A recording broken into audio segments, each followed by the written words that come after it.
Hi, welcome back. In this video, we're going to talk about medians and altitudes of triangles. Now, if at any point you find anything that's useful here, go ahead and hit the like button. That lets me know that this video was helpful to you.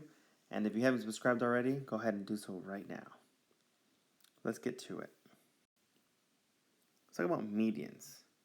Now, medians are constructed by finding the midpoint of each segment of the triangle.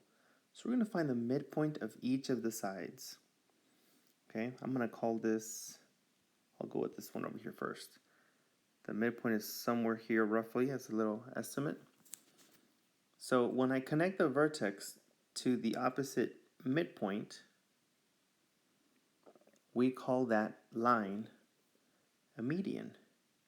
If you're driving down the road, right, and you're going against incoming traffic, right, the line that separates both of you and the traffic coming your direction is called a median, in case you didn't know. Okay, so this divides down the middle. Now, if we were to do this for all of them, for all of the sides, if we were to find the middle, the midpoint of AB and connect it to C, and similarly the midpoint of AC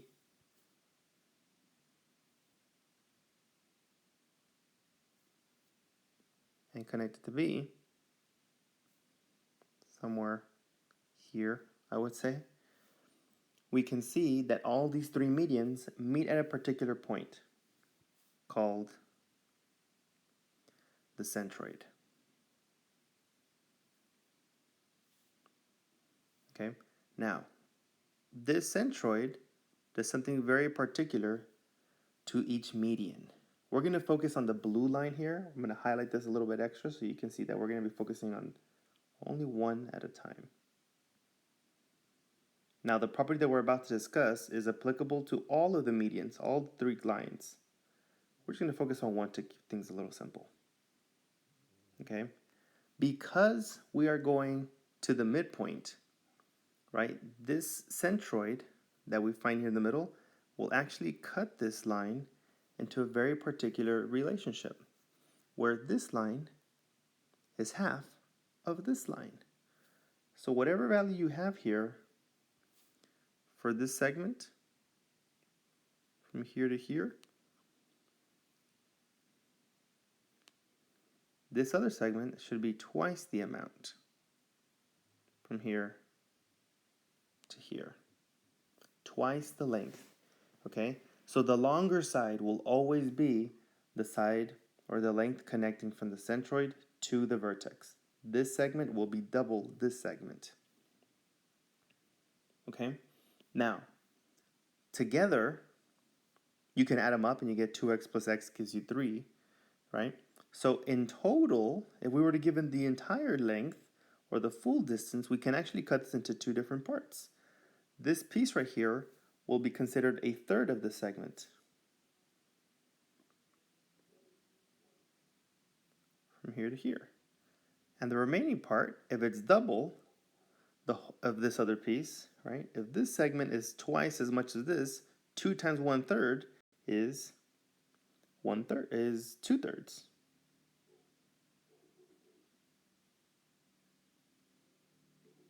So then we can say that this segment is 2/3 the full distance.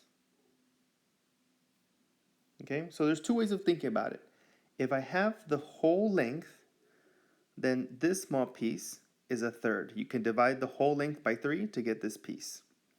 If I then want to find this piece, I can just double this piece to find this one. Twice the amount of this one. So there's several ways of thinking about it. The full length, this is a third, this is 2/3, or if I know one piece, I can double it to get the other piece. And that's what's so particular about medians and centroids. Now this rule is true for all the lines, the green line and the red line. They're all going to be cut so that this, if I double it, I get this other length. The small side, if I double it, I get the other length. And then if I know the total, I can cut it into thirds. Divide the total by 3 and I get a small piece, or multiply the total times a third to get that small piece. And then you can just double this to get the rest of it. All right, let's talk about this next theorem. This next one is talking about altitudes, okay? Now, the altitude of a triangle is also known as the height of the triangle.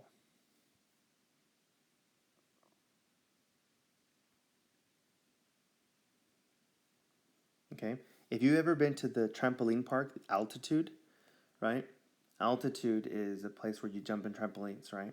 And whenever you jump, right, you're jumping up and down, you're jumping perpendicular to the trampoline, to the base.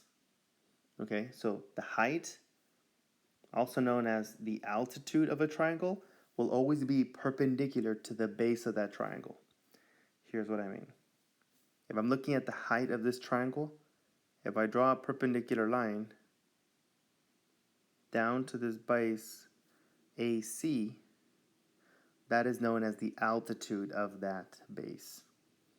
The altitude of AC of this triangle would be the perpendicular distance down to the base. If I turn it around and I look at the altitude for all of them, if I can look at C, right, the altitude would mean that I have a line coming straight down.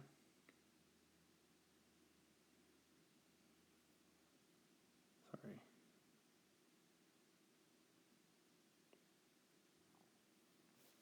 Right, that could also be the height because it's perpendicular to this line.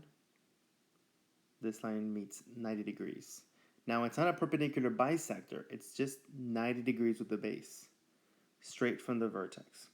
If I turn the triangle the other way, making A the altitude, I'm going to go this direction and meet 90 degrees with this base.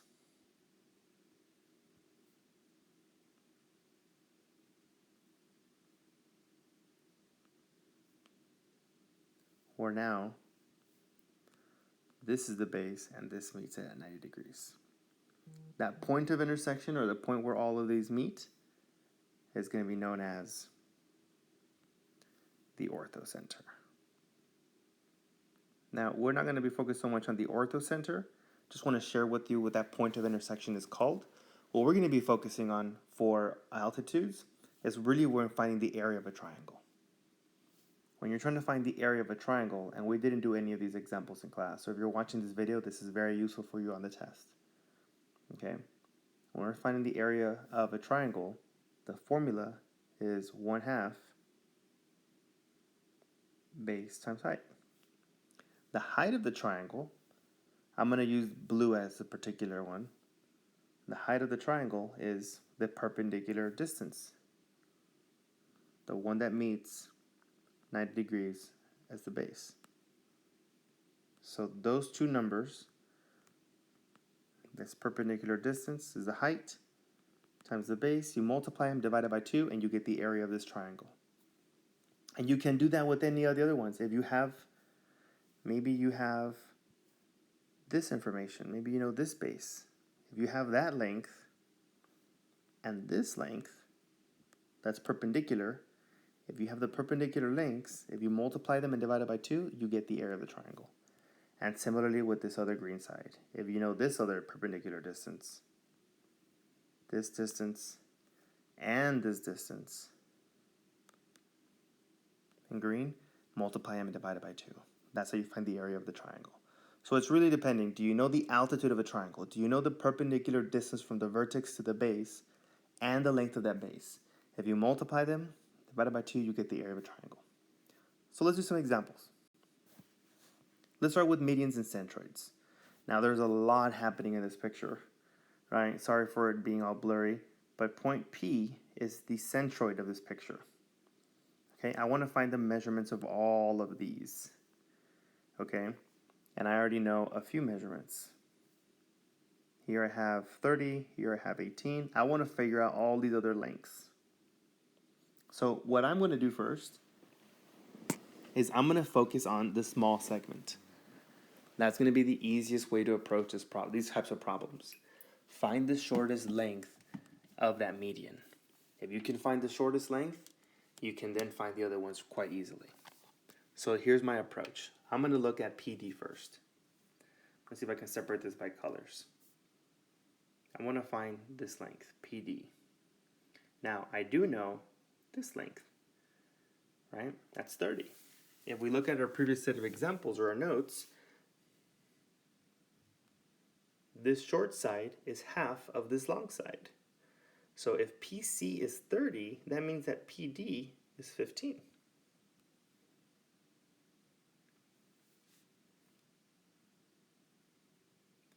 Right?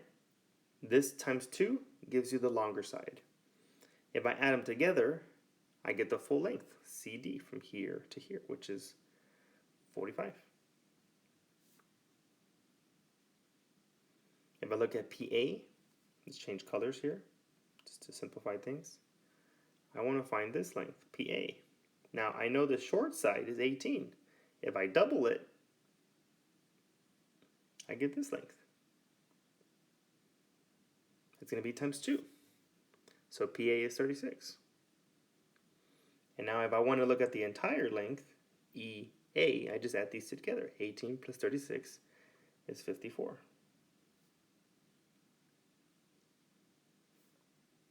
Okay. And lastly, I now want to find the length of BP and PF. BP and PF. If I know the whole length is 39, this is where we use the fractions piece. Okay. If I know the whole length is 39, I'll see if I can draw it like this. From here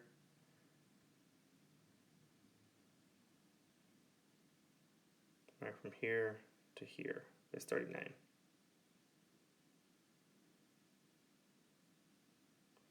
Then I'm going to divide it into thirds, right? This is 1/3, the short side is 1/3, and the longer side is 2/3. So 39 divided by 3 is 13. And if I double it, I get the other side. So I get 13, multiply times 2 to get the long one, 26. So all I have to do is do 39 times 1/3, or 39 divided by 3. And if I want the other length, I could do 39 times 2/3. Or I can simply do the short side times 2, because it's double the length. These are the kind of examples you're going to be seeing. So when I see these big examples, I know there's a lot of tick marks and a lot of numbers to worry about. Find the short side if possible first. Then double it, and you find the other length. And when you combine it, you find the full length. If you're given the full length, then cut it into thirds.